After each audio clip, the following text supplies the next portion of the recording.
research out of Hendrick and Struggles says that only 40% of executives that have been put into new positions actually staying. 60% do, but losing 40% after you've invested in that is not a great statistics. What do you use in terms of assessing the right fit for finding the right executive? Heidrick & Struggles looked at 20,000 searches that they had done, and what they found was after 18 months, 60% were still there. That means after 18 months, 40% were gone. Of course, there are going to be certain number of people that it was planned that they would only be there for 18 months or less. But usually when companies are going to be spending that kind of money for a retained search firm, it's not for a 12-month deal. So I've discussed this research with my colleagues in retained search, and privately they say their figures are more like 50%. If you had the same honesty as physicians, if you go to a physician and you're going to go to surgery, the physician will tell you, there's a 30% chance it could go wrong, 20% chance it could go wrong.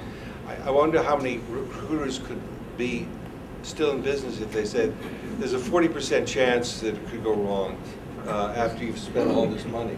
And I refer to this as a significant calcium deficiency in the backbone of the search industry.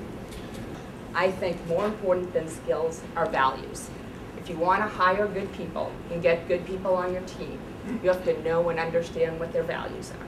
And you have to ask them, tell me about your values and tell me how you're living them.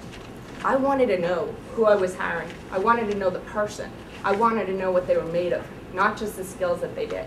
And that helped me to really build, because I knew the values of the company, and I wanted to be able to match the right people.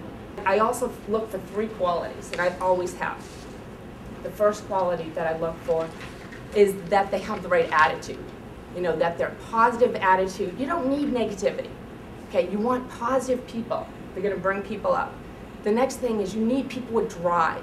You want people that are going to drive themselves, motivate themselves, that they are goal-oriented and they're going to achieve it. So really looking for people that have those types of skills. And the last thing is passion. I am probably, the queen of passion, but it's so important. And I'm passionate about what I do, who I care about, and the things that I believe in. And I want to see the passion from the people that I'm interviewing. Another area that we all look in companies to bring into leadership roles is within the company. We all look at the people you have hired. They know your culture. You may like them. They may be excelling at something. And of course, the old cliche of the biggest mistake is the Peter principle. So do you take your best salesperson and make them your VP of sales? Really different skill set.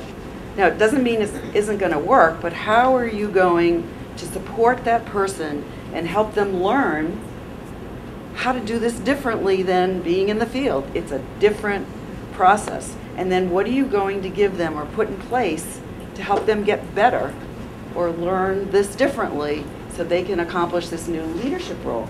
It's just different. You can't just assume because they were good at one skill that they're going to be good at another.